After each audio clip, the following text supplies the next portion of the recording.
In this lesson, you'll learn everything about the vowel sound E, como en la palabra red. Este sonido es relajado y tenso a la vez. E.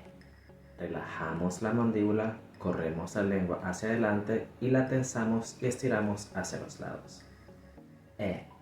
Entonces es una vocal relajada en la mandíbula, pero tensa en la lengua. Y es frontal porque corremos la lengua hacia adelante y la estiramos hacia los lados. También es medio abierta porque abrimos la boca, pero no tanto como con otras vocales. Es distinta a la E del español. E, E, E, E. La E del español es más cerrada y no tensamos la lengua. E, E, E, E. Nota la transición de un sonido al otro.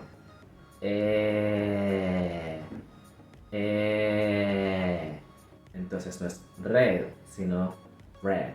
Red, con la E del español, no. Red. Red.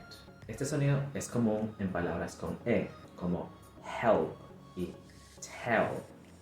Palabras con EA, como head y bread. Y palabras con A, como many en parents. Cuando ese sonido se encuentra en una sílaba acentuada, lo escucharemos con claridad. Por ejemplo, better.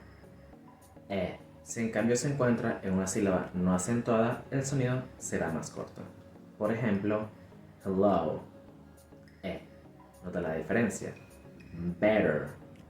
E. Hello. E. Veamos más ejemplos. Any. E. Any.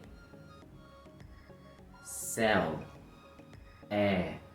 Sell. Boyfriend. E. Boyfriend.